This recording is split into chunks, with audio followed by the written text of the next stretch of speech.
Yo, what's up, everyone? Ladies and gentlemen, boys and girls, NBs everywhere. It is your host with the most, Omer Q. Big Ohm is in the building, and I've got an interesting stream for y'all. Obviously, originally, I was going to kind of lead into AEW Dynamite. I was going to talk about, AEW fighting back against the WWE. I was going to talk about the potential, the rumor and innuendo about some of the things that AEW might have up their sleeve. You can see there's a big blemish right here. Let's just get that out of the way. Look, your boy has been stressed lately, okay? The boy's been stressed, very stressed lately. The blemishes are showing, and the best way for you to unblemish this face is by smashing that like button. Once you smash that like button, that's how we fight back against big zits like this. Look at that thing. Oh my God. It's like I'm growing a second head. Look at that. Wow. Anyway, guys, obviously we're going to talk about that, the big time WWE going head to head with AEW, all that and much more coming up right here. We're also, of course, going to be talking about the big interview that happened today. Karrion Kross on the Ariel Helwani show. We'll take a listen to some of those clips and hopefully decipher what exactly is going on here. Of course, Omer does crazy segues to liking the stream. I mean, look, I'm trying to. There's only 6 right now. I'm trying to get that up to at least 10 by the end of this intro. So, guys, please be sure to smash that thumbs up if you haven't. 7, there we go. We're getting there. Hey, man, how is NXT Heatwave? I'm excited for, and Clash in Paris is going to be huge. Clash in Paris is probably going to be a big show. I do like the artwork, I will say. I won't be watching Clash in Paris because I will be, I'll probably be, like, on vacation. So, my wrestling intake is going to be a little less. I'll still try to do like a live stream or two, hopefully from some really cool locations. But it's setting up to be a pretty interesting show. Look, Logan Paul is not for me. I'm not really interested in any of that, but we'll see. We'll see. Cena's final match, potentially a shit show. Maybe. Pro Wrestling Sizzle 24/7. Omer, I hope you address the AEW fighting back thing first. We'll talk about that first. Why not? And then we'll get into the Karrion Kross because there's a few clips, a few things here that, I think we definitely need to, definitely got to discuss. Definitely got to discuss, especially when it pertains to, his side of the story with this and what's going on. If AEW is having a pay-per-view, I'm watching that over everything else. Sorry, WWE. Well, I wouldn't be too sorry for WWE. I think they're definitely going to have some big business coming their way regardless. Because it does look like, or it would make sense for WWE to have that big show be Brock Lesnar versus John Cena for the final time. Let's talk about the AEW fighting back thing.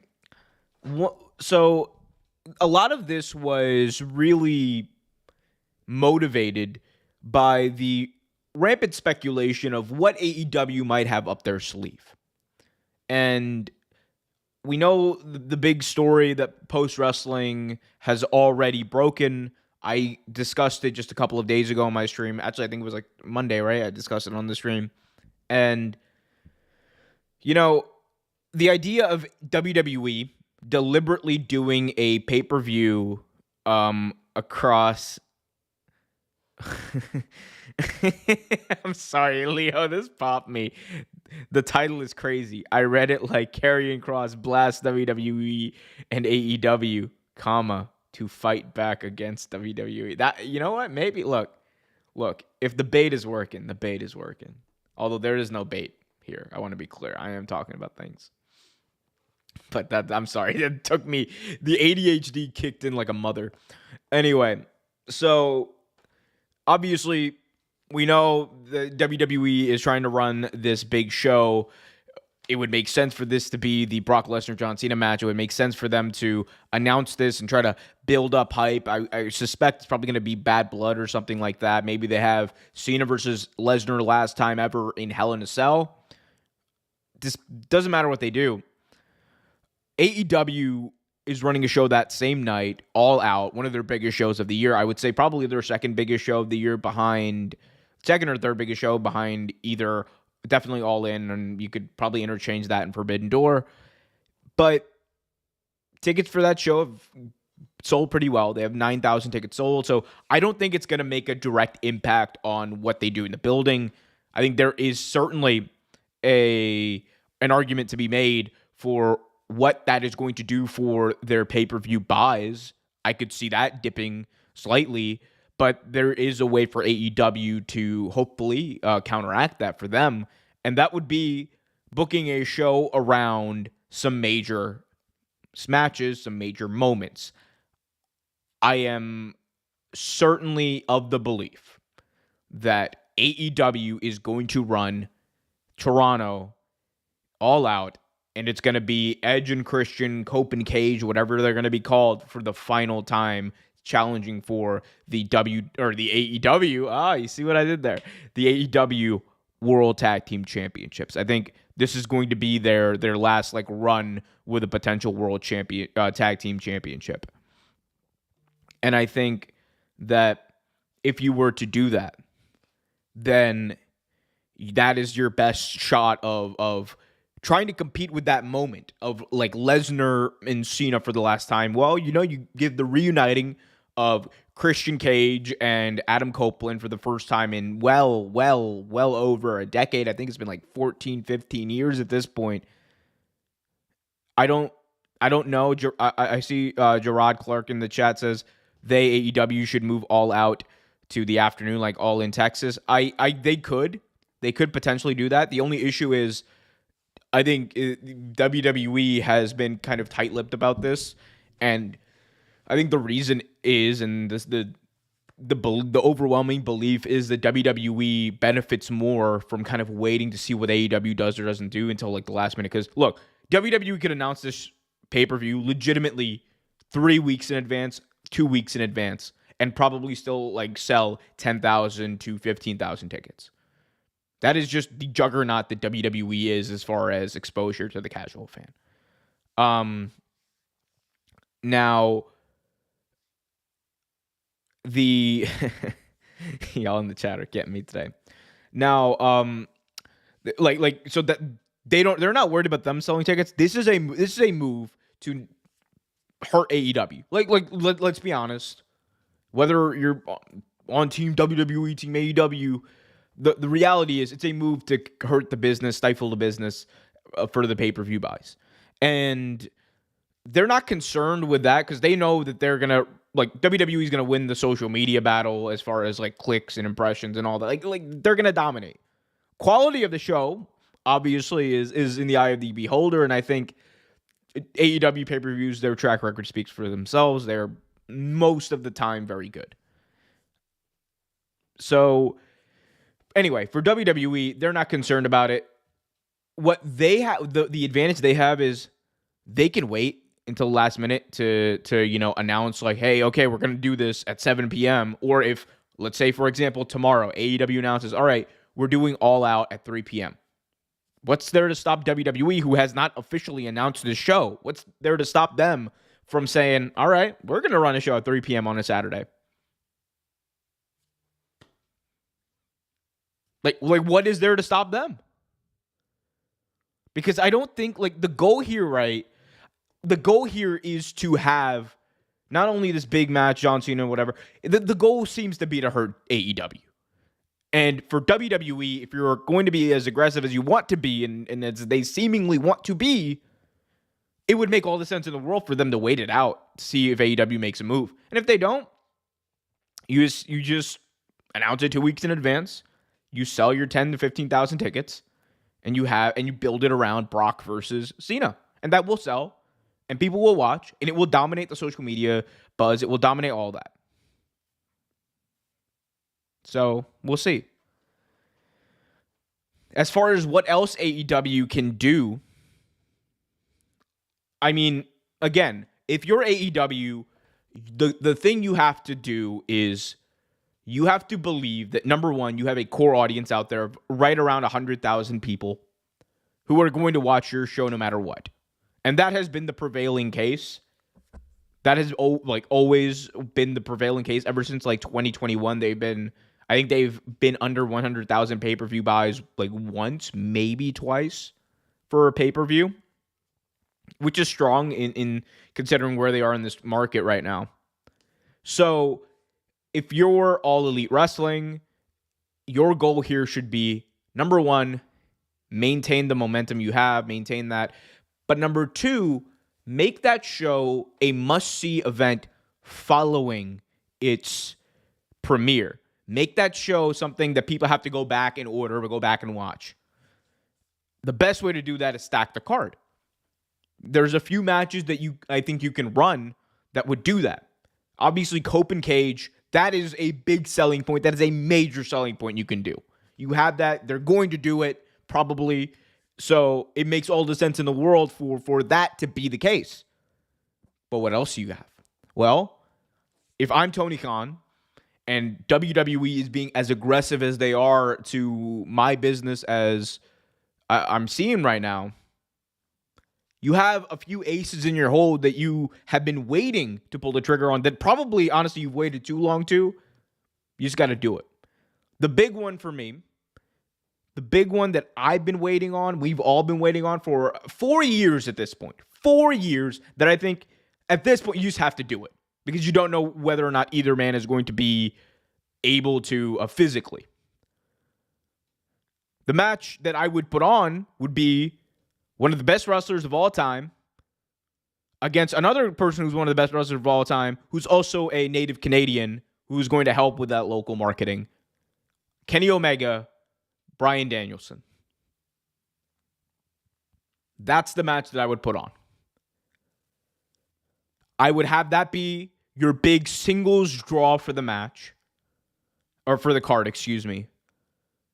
And that would be something that, number one, would break through because you have two of your biggest breakout stars in Kenny Omega and Bryan Danielson. People who are going to get clicks, people who are going to get buzz, people who are going to get momentum and a moment that people are going to talk about, because that match that they had at Grand Slam 2021 is still talked about as one of the best matches in AEW history, one of the best matches in recent wrestling history. So that's what I would do. Bryan Danielson probably not clear for the rest of the year. I would not believe that. I am of the belief that Bryan is he's in a better physical place than I think he has let on. That's just my reckless speculation. I want to be clear. But I think you got to run that because quite frankly, you don't know what the future is for either man. I don't like Kenny, like, you know, God bless him. I don't think he has a lot of matches left. And that is not like a whole, oh my God, he's going to get injured or whatever. I like, he has spoken about this. Like, he is towards the end of his physical career. He's not going to be able to do it. Kenny Omega has given his body to this business for a very, very long time. So, in my view, now is probably one of the last chances you truly have to do this match. Okay, so you have that. The next thing that I would focus on is building out whatever that undercard is going to be. You're going to have a world championship match on that show. I would do, again, two of your biggest stars. That might be the place, honestly, All Out. 1 year later, that might be the place to do Hangman versus Swerve 4. People are going to scoff at it, but look, you are up against the juggernaut in WWE. You got to bring your best. Do that. Another one. Mercedes Moné, best in the world, right? Best wrestler in the world, best women's wrestler in the world. I'm putting her up against Willow Nightingale. And I'm telling the story of Willow's rise. I'm telling the story that Willow Nightingale will not be denied. I'm telling the story that Willow Nightingale is no longer afraid of Mercedes Moné. And you could tell the beginning of the downfall of, 8 belts Moné, all that stuff. And I think you could have a chance to build one of your young stars in Willow, someone who people have been waiting to see break out, and you could do it on a big stage. Like, there's a path forward here. I think one thing that people are kind of sick of in AEW is AEW has a lot of matches that they have built up on TV directly and indirectly, and a lot of rematches they built up on TV directly or indirectly, that it feels like we're just waiting around to get to. And the beautiful thing about the way AEW is supposed to book, right, is yes, storyline leads it 100%.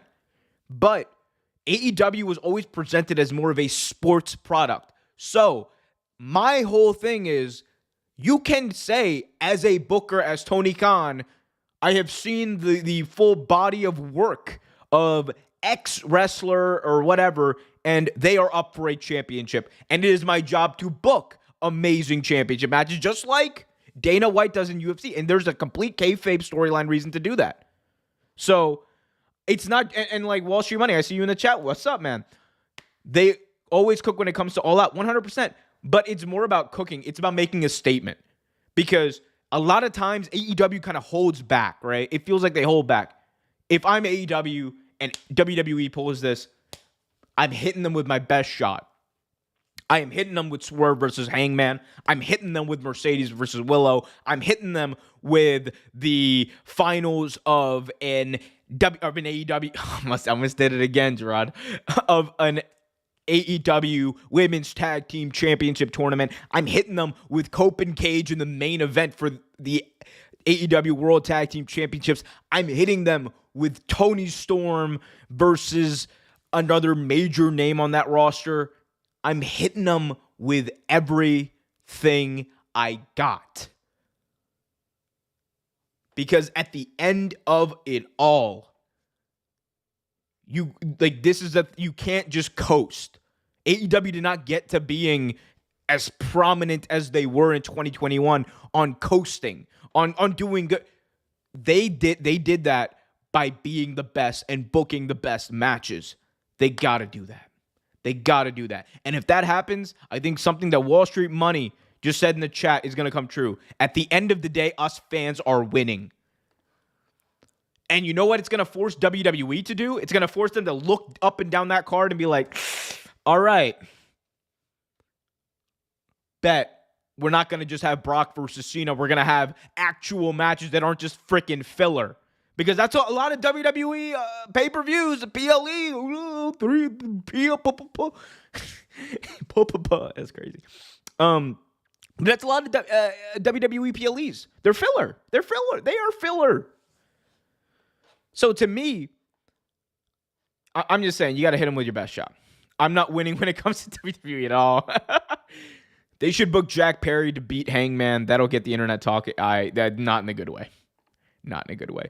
Willow Nightingale and Chris Statlander should go after the AEW Women's World Champion and let Anna Jay, Ty Mello, Sky Blue, Alex Windsor go after the TBS Championship. I wouldn't be against that. I just think Willow and Mercedes have a very natural story to tell. Because Willow needs to get her win back on Mercedes, quite frankly. Bret Hart hates AEW more than he hates WWE, unfortunately. Is that true? I'm not sure. Who do you think winning the Royal Rumble? I got Sammy or Braun. Braun. There's no way Sammy wins the Rumble. Is it true Nick Khan's contract expires at the end of this year? It expires at some point fairly soon. I don't see him leaving imminently. But here's the thing with Nick Khan. I do see him leaving WWE at some point in the next few years. I think he's got another, because he's conquered WWE. He's conquered the world of professional wrestling. I think there's other deals for him to make. I think he's the type of guy where he's like, he conquered the agency world, he conquered media, he conquered WWE. I think he's one of those guys who's always moving and looking for the next realm to conquer. If anything, I think we need proper Kenny Omega versus Okada finale because they're tied. I mean, that's another one you could run back. I just think Kenny versus Bryan needs to happen. I think it needs to happen. Maybe I'm just me. I think Nick Khan is the mastermind. It's not just Nick Khan. I wholeheartedly believe that Bret Hart. Can you imagine Bret Hart? Can you imagine Bret Hart? Yeah, I think that damn Tony Khan. He had a conversation with Bill Goldberg. That no good rotten Bill Goldberg. Yeah, they had a conversation once. And, yeah, that no good rotten bastard Tony Khan, he really screwed me. No, shout out to Bret Hart,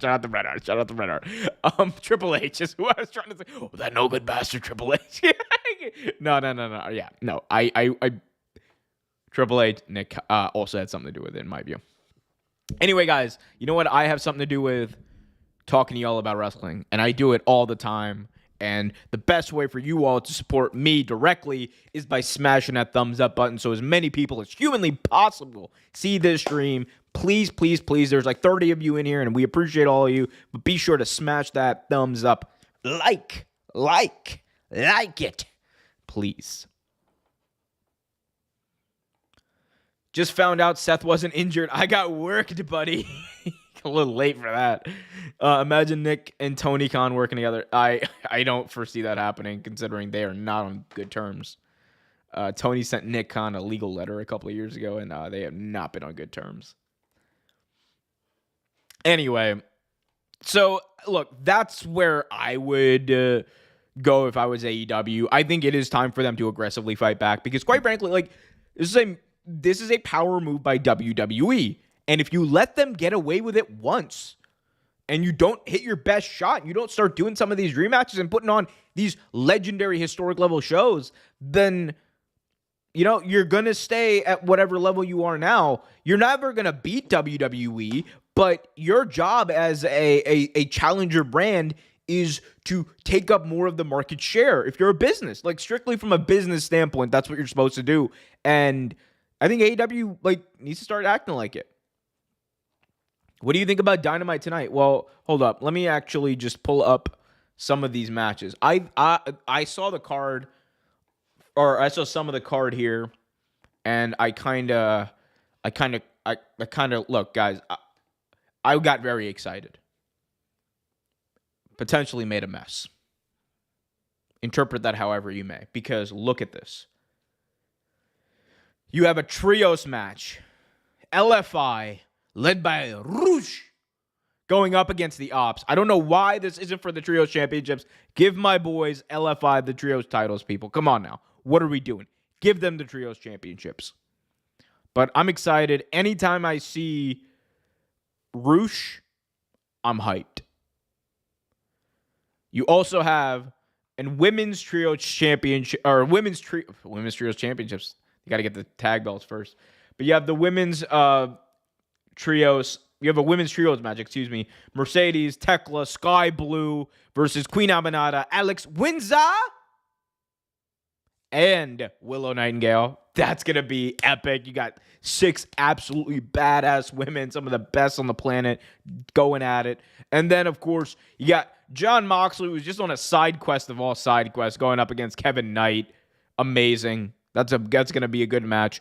And the all-star tag team matchup, you have Josh Alexander, the Young Bucks, Matt and Nick Jackson, and the TNT champion Kyle Fletcher going toe-to-toe with Hologram, Tomohiro Ishii, Brody King, and a mystery opponent from New Japan Pro Wrestling, Tony Khan, said that they were going to bring their best. No, people, I don't think it's Tanahashi. Tanahashi already had his final match in AEW, or in North America, a couple of months ago at Windy City Riot. I don't think it's Tanahashi. I've seen, speculation about who it could be. I just, Zack Sabre would be great here. I think Goto, if he's healthy, would be great. I don't think that's gonna happen though. It's probably gonna be. Just please don't be Shota. Just please don't be Shota. I would not be happy if it's Shota Umino. not even going with y'all. I would not be happy if it's Shota Umino. Omer also exploded. I thought Samoa Joe was injured. Look, man, y'all thought Samoa Joe is a badass mother effer. Injuries get injured in front of him. He looked at his ankle and it healed. The Young Bucks are pulling up in an Uber, bro. They got to pull up. I'm telling you, I need the Young Bucks to pull up in an Uber pool. That would be the funniest thing ever. Bro, if it's evil, I swear to God. Yeah, if it's evil, I would stop watching AEW. Deadass, I would stop watching AEW if it's evil. I'm a fan of both WWE and AEW. I don't have to pick because I feel both companies have major issues. I had to get that out of there. Yeah. You already know. Who the hell are these guys? I don't know. I couldn't Google. God, bro. People will always find an excuse. Whatever, man. Whatever. Whatever. I mean, I guess, gotta get clicks, right? Gotta get clicks. Whatever, man. I gotta stop. Y'all gotta stop tempting me. Samoa Joe had to go do interviews about Twisted Metal. Yep. Twisted Metal season 2 coming out. Maybe I should have asked this interview Joe. It'd be wild if Samoa Joe comes on the stream. Yo, chat would not be on their best behavior if I had to get. That's the thing. I have had like discussions about like doing interviews live on the air or something like that. Part of it is just like, man, I'm like the live chat would. Some of y'all would be like wild with some of the guests that I've been thinking about bringing on. We might. I am actually trying to get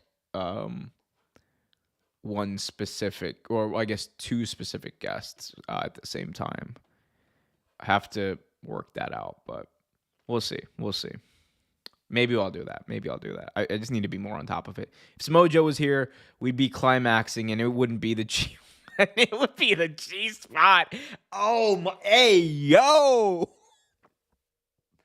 that's wild.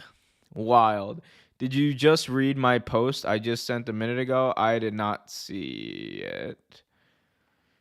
TK should elevate Anna Jay, Ty Mello, Sky Blue, Julia Hart.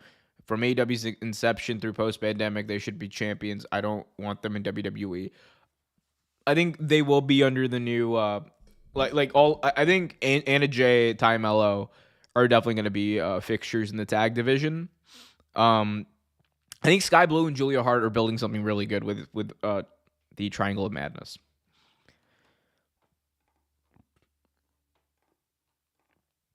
Welcome to Leo's world, Jesus.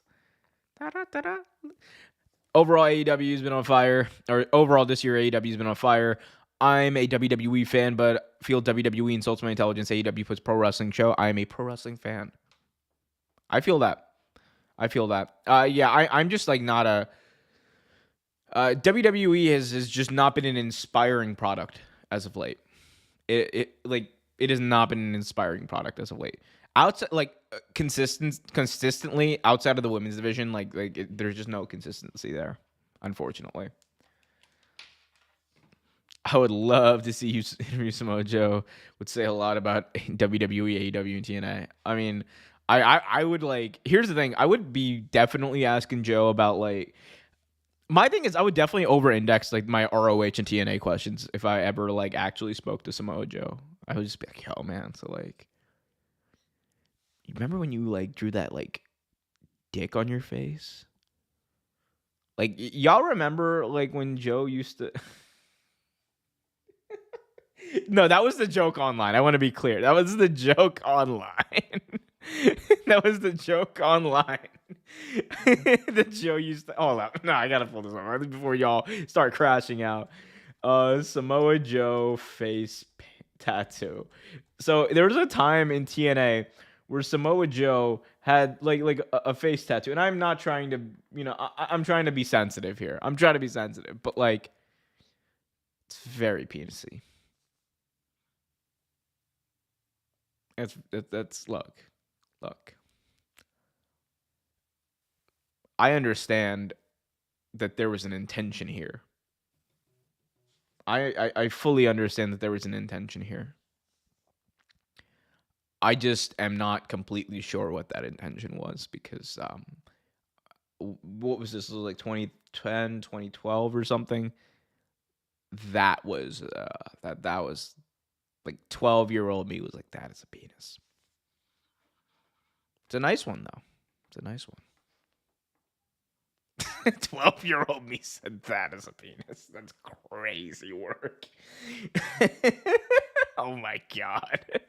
Oh man, y'all get some good one-liners out of me. Let me tell you. Uh, we haven't even gotten to the Karrion Kross stuff yet. I'm just like, how did I get the... Yo, my ADHD really kicked in. How did y'all let me get the Samoa Joe penis? Like... I'm sorry, but AEW's Pro Wrestling, Sports Entertainment, New Japan's Pro Wrestling. I would ask Joe about 2010 TNA. Do you see the point where WWE changed their strategy because they can't just rely on counter programming AEW? I mean, I think that they decided a long time ago they want to be the only industry leader. It's going to open them up to a potential monopoly lawsuit at some point if they continue, but they've decided, I think, that they want to be aggressive and toe that line. That's why they had to pay MLW $20 million. Professional wrestling over sports entertainment. I like both, but I think wrestling's why we're here. WWE fanboys say I hate WWE Unreal because it's WWE. I'm like, brother, I hated AEW when they did AEW All Access. Look, they are both equally as scripted. Is all I will say. I don't know, Joe. I don't know what Joe was thinking. Look, man, this was like, I'm pretty sure this was like peak Vince Russo booking, though. I'm fairly certain that this was like peak Vince Russo. Bro, Joe, you're gonna have a tribal tattoo, bro. Like, oh my gosh, bro. Like, I'm crying. I'm sorry. I'm looking at this on my other screen. Like, hey, yo, Joe, what are we doing? Oh, shout out to Samoa Joe. Shout out to Samoa Joe. Messy. Hey, yo. The angles on this are crazy, though. Shout out to Samoa Joe, man. If I had to pick one interview from WWE and one interview from AEW, who would I pick? AEW would be Bryan Danielson. Like, that is my dream wrestling event. Like, I had a chance to ask him a question at Wrestle Dream, and it was the only time I was ever like actually truly starstruck. And again, I've met like high level, like met some celebrities already up close. I've met like some high level politicians up close. I've never like truly been starstruck. When I saw Bryan, I was like, it's Bryan Danielson. So. But yeah, Bryan would be like that's one I would only do in person though. I would need to be in person to do that. Otherwise, I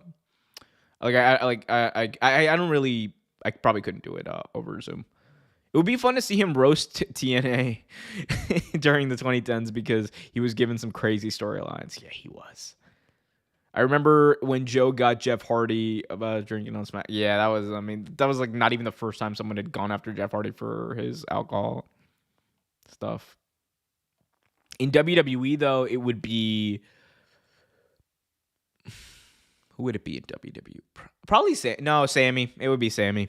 I would love to interview Sammy. And like, aside from wrestling, like a human interest story.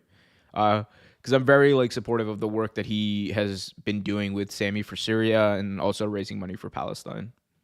I think Sammy, I wish he was allowed to use his voice more, but he's definitely used his voice for the right reasons when he has the ability to. WWE is rinse and repeat.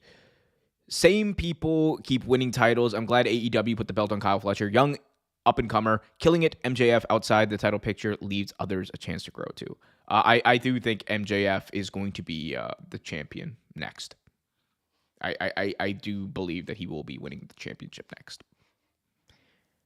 Samoa Joe should do a match as Sweet That would be wild. No. Here's the thing.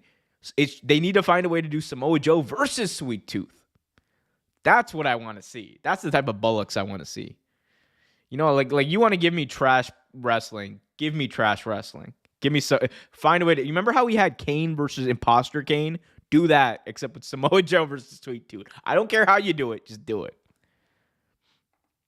Hangman MJF promo battle. That is also tonight. And I am looking forward to that as well. All right, guys. Moving on, switching gears, because we do have to talk about Karrion Kross, as Joe likes to say. Samoa Joe, that is. Let me set this up. So, Karrion Kross was on Ariel Helwani's show today, which seems to be like the new place everyone goes to whenever they want to have a crash out moment in WWE. And look, Karrion Kross had a bit of a crash out. he spoke about many things, and we'll take a listen to some of the stuff that he spoke about and break down what it means. Some of this, I've only heard like one of these clips before, so some of this is a lot of this is completely new to me, but considering from some of the quotes I've seen, this seems to be a pretty newsworthy story. So I will start with him talking about his. Actually, I'll start with him talking about receiving an offer from WWE or not potentially receiving an offer from WWE. Here it is, Karrion Kross on the Ariel Helwani show talking about his potential offer from WWE. Hold up. I need to. Oh, sorry. This is Scarlett not receiving. Okay, we'll do this. This is Scarlett, not receiving an offer from WWE. Excuse me. So let's take a listen. This your wife, who means the world to you. She's in the same boat, right? Her deal was up August 10th, and she has not been re-signed. Yeah. I am going to ruin For the two of you. I Nothing. can't. She had nothing. Okay, There was no hold offer up. to her. Hold up. Nothing. I messed that up. I was told at one definitely point, messed 'cause I that did it. up. Sorry. Let's take a listen to that again. And this, your wife, Yeah. who means the world to you, she's in the same boat, right? Her deal was up August 10th, and she has not been re-signed. Yeah. When they made that offer, was it for the two of you? Nothing. She had nothing. There was no offer to her. Nothing. No. I was told at one point, because I did inquire, of course. Yeah. After we deal with you, we'll deal with her. Like, Do you think that they were going to get to her? Like, once they were probably hoping you'd say yes, do you think they were going to get to her? Or do you think there was a chance that she was not going to be brought back regardless? I don't know. Wow. But I don't see why we just could not have done things the way we did them before, where we do the deals together. So That's how it's always been. it was like that the last time. Okay. In NXT, she was signed first, maybe at the end of 2019, and I came in 2020. Okay. And this, your wife, Yeah. who means the world. So Karrion Kross saying that himself and his wife, were pretty used to the idea of negotiating their contracts together, but apparently Scarlett Bordeaux was not offered a deal. Obviously, they are a package deal. They kind of always have been in wrestling, and seems like that was taken a bit that was taken as an offense by Karrion Kross, it would seem. I want to be clear too. I am still of the opinion that this is a work. Whether I will share my thoughts on like what if this isn't. I still believe right now that this is a work. But anywho, let's talk about Kross talking about not re-signing with WWE. This is a bit of a longer clip, so I will actually put this on double speed if y'all don't mind. Or no, double speed. We'll do 1.5 just to speed it up a little bit.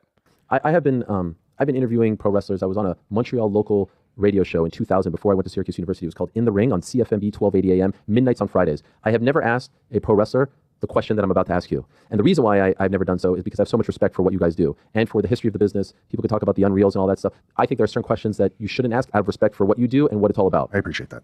But I do feel like I need to ask you a certain amount of questions, and I need to be as sort of pointed as possible, okay? Sure, of course. Are you working us right now? No. I'm not answering questions today as a character. This is legit. Yes. This is Kevin. Yep. Okay. What you put out on your YouTube channel on Sunday evening, a riveting documentary that I urge everyone to see. You almost have about 800,000 views as of right now in 3 days. That's incredible. You said that your WWE contract came to an end on August 10th. Mm-hmm. And as of right now, you have not re-signed with them. You do not have a new deal with them. No. Is that accurate? That is accurate, yeah. You're not working us on that front? No. And I feel bad asking you that. I've never used that word in an interview to the best of my knowledge. Maybe I'm wrong, but I don't think so. Because the reason why I feel the need to ask it is because of the Seth Rollins thing that just happened, right? You understand why. Of course. And I'm sure you've seen people say this is a work. In fact, people have said your appearance on today's show is validation that it's a work. They think that because you're coming here, that means this has to be a work. No, I mean, I was planning on doing a book tour and doing media. I've been doing a lot of media. ECW Publishing, the publisher of the book, has been helping me with that. Being able to be on your platform, all the people we reach, like there was no anticipation that this was going to happen on the way to do the book tour. So that kind of, this is just what's happening. So how did we get here? How is this possible? Well, I mean, truth of the matter is, you've already stated, my contract was up last week. I never actually received a contract, like an offer, until last week. So, do you remember what day? crazy. So your contract expired August 10th, which I do believe was Sunday. yeah, I think it was Tuesday off the top of my head. Okay. I got the offer. I wanted to know how they came to the valuation of that offer. Just wanted, some information, some metrics, some analytics that's supporting to, hey, this is how we got here. When I inquired about that, they were unwilling to provide that information and told me I had 24 hours to agree to the offer or they were rescinding it. So, the next day we talk, I ask if they have the information. They don't. And I said, I can't make an informed decision without the information. And I'd like to keep the dialogue open. And they rescinded the offer. And that's actually where we're at. Wow. So, and it's not. Okay, so real quick, that was news to me that they had an offer. Like, I knew they had an offer on the table. That was reported, but Karrion Kross saying that they rescinded the offer is very interesting. Now, we'll actually finish this. I'll finish this and then I'll share my thoughts. Man, this isn't like, I know how a lot of people feel when they make an exit, right? I can empathize with everybody's experience. Every experience exiting the company is different, right? This isn't like to disparage WWE, but because there's so many convoluted stories out there going on, it actually even to some degree can affect our livelihood of what we're supposed to be doing afterwards. People don't want to reach out because they're not sure if they're tampering and stuff like that. The goal has always been to be with WWE. My wife and I still want to be with WWE. Like I'm at the table for conversations. I did not step out of the conversation. You know what I mean? So, we still want to be there. We still want to work it out. Okay. So that was Karrion Kross talking about his contract situation. Big notes. Number one, his wife and him were supposed to negotiate a contract together. That was the way it used to be done. That is apparently not what WWE wanted to do. They did not want to negotiate with Scarlett Bordeaux. Number two, the other big takeaway is that Karrion Kross had an offer from WWE that WWE later rescinded before he was able to truly negotiate anything there. Number three, he made a note that it's very difficult for WWE to kind of hold up this situation as much as they did, because now people are talking about, oh, it's a work or whatever, and that's making him have a harder time to get bookings because people didn't want to get involved in tampering. And number three, he notes that he is still open to working with WWE, even though he's basically slamming the entire way they operate right now. I'm of two minds of this. I still believe this is a work. I still do. A part of me, after listening to this, believes it's like a little less, or there's a little less of a chance that it's a work, but it has to be a work. If this is not a work, Karrion Kross doing this as publicly as he is, he's got to be banking on the idea that he's not going to be back in WWE for a while, because the only reason you do this is to create buzz about yourself that you didn't have and to maintain that buzz. I think that, like if he been fired, that would have been different. But I don't think the higher ups in WWE right now are the types to take kindly to this kind of stuff. Again, if there's money on the table, I think anything's on the table, as we've seen in the past. But Kross is saying, I don't know, man. Kross is saying some stuff I don't think you would say if you were of the opinion that you would you want to do that. The other interesting thing is he has spoken about. He has spoken about AEW. He did speak about potentially working in another company. I think AEW was the company. So here's what he had to say about specifically AEW. Since Sunday, have other promotions reached out to you? Yeah, of course. Big ones? Yes. Can I ask specifically? You can ask, but I won't tell you, brother. Has AEW reached out? No. No. Are you surprised? No. Why? A lot of people think it's a work. They were the ones I was thinking of when you said, hey, people don't know whether or not to reach out. Because the theory that I've heard is if Kross shows up on TNA, this is all a work because they're in cahoots, right? Right. If he shows up on AEW, obviously this isn't a work. Yeah. Do you agree with that sentiment? Yeah, that's what everyone is thinking. I've read it. I've seen it. Yeah. I've seen it. Everyone's thinking I'm just going to pop up under some other company that's in the WWE umbrella. They're hoping I do because this seems so nonsensical to people. People are following the course of events that have happened to get to here, and they're going, how did this happen? This must not be real because this makes no sense. And believe me, I also think that this makes no sense either. Yeah. This is baffling to me too. And it drives me nuts that I actually even have to admit that. It is baffling. It is. So It would be an all-time story if you go up and show up on the indies and then come back. That's what people are concocting this. But you have said repeatedly this is not the case. And so are you open to even talking to others at the moment, or are you still holding out hope that things will get sorted with WWE? I've talked to many people across the boards about doing a lot of different things. I have things that we're lining up. My wife, both, and I, like, we both have things that we're lining up. We just haven't announced dates, but nothing so far that we have taken on would necessarily interfere with coming back home to WWE. It's like I said it before. Like, I'm not trying to turn this into a game. I know that could be advantageous for a lot of people. I don't like to proceed like that. I don't like it. I will resent myself for proceeding that way, even if it's monetarily beneficial to do that. I don't want to do that. So, I'm still waiting, man. I'm waiting at the table to finish discussing, things that we never got a chance to discuss. I think that there's still a lot to talk about. Sure. So. And when you say that, you mean like from a character perspective, right? There's so much more work. No, to be I done. mean like from attempting to recover the issue with WWE. Okay. Like that's why I'm not fishing for any major television wrestling companies to call me. I have been contacted by several, but I'm not looking for that. That's not actually what I'm looking for. What I would like to explore the conversation more with WWE. do you think if you called them today and said, you know what, on second thought, I'll take that offer, do you think it's on the table or is it really gone? Well, the offers rescinded. You think so? Well, that's what they said. That's what they said. That's what they You said. believe that? I mean, because that's business too, right? That's negotiation. Well, I mean, I want to believe what they are telling me. That's how communication has to work, Sure. unless they say something that is untrue. But in life, no one is going to make a decision without information that's going to impact their entire life. Okay. After listening to that, I'm definitely convinced this is a work. Kross has mentioned multiple times about the idea that he needs to return home. This is obviously someone who's making sure wants to be in WWE. He's not trying to he's trying not to burn a bridge, but he's also like doing it. I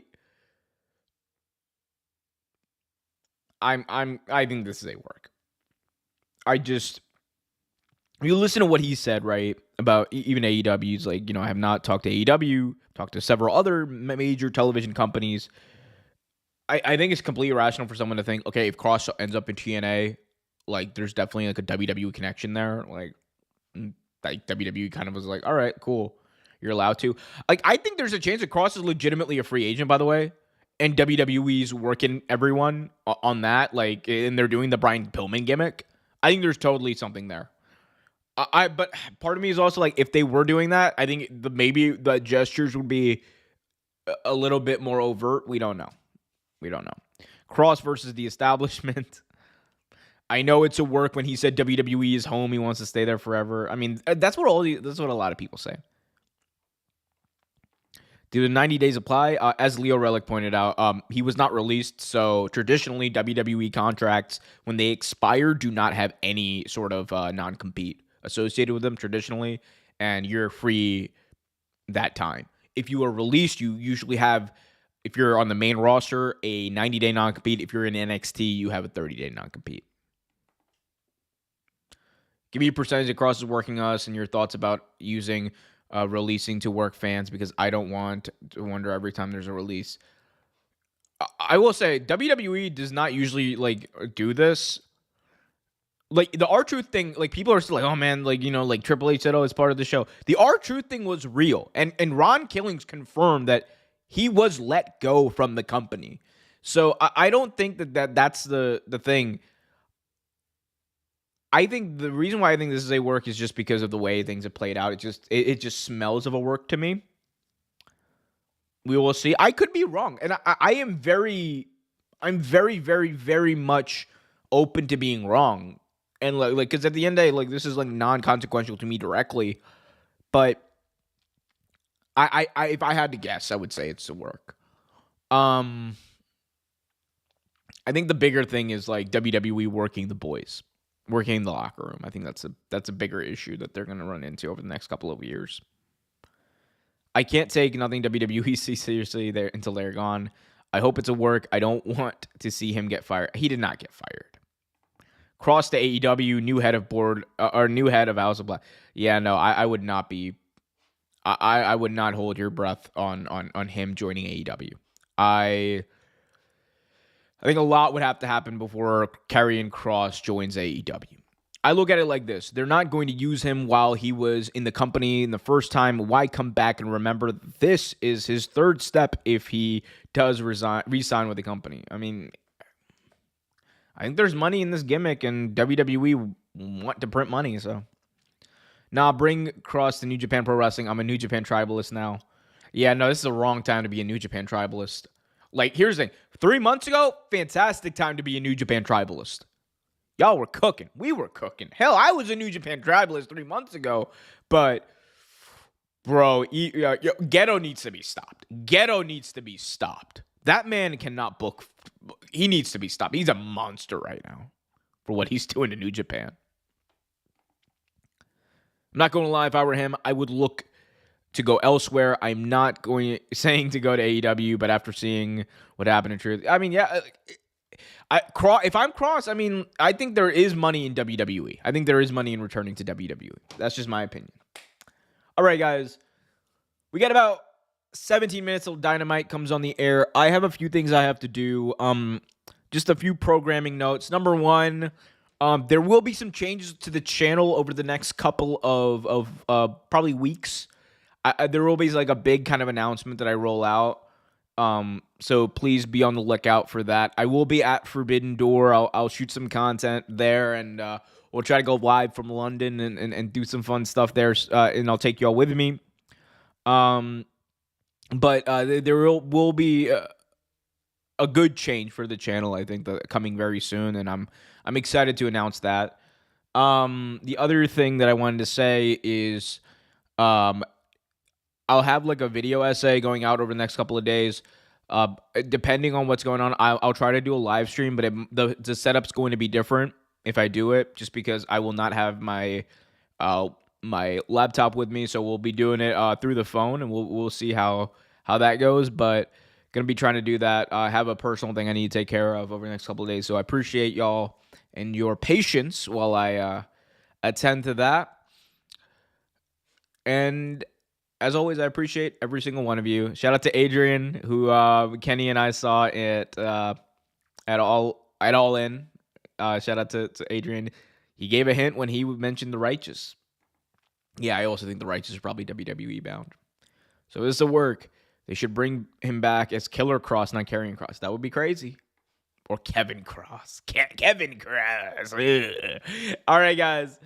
This is really fun. Like, Homer's going to the UK. Good luck signing into your YouTube account without showing them your ID. That's why I got a VPN, buddy. That's why I got a VPN. You want to go online now? Show ID. You want to sit in an arena? Show ID. Yeah.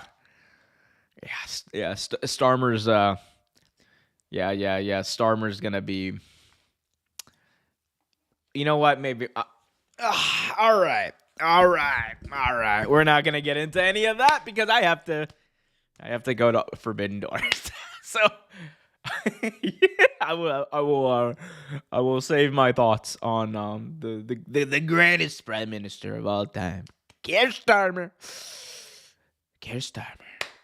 Until later. All right, y'all. Love y'all. Thank you guys so much for tuning out. It was a good showing right before Dynamite. I hope you all enjoy it. I hope you have fun. I hope you guys smash that thumbs up. If you do, it helps out the channel, helps us grow, helps continue to do everything we're trying to do here. And yeah, until next time, be happy. Pro wants to get there safely first. Yeah. Yeah, the crash out is after I leave. That's when I'm like, yeah, the UK, man. Let me tell you on the down low. Well, yeah. Anyway, all right, guys. All right. Love y'all. Thank you guys so much. Until next time, be happy, be healthy. As always, keep it real.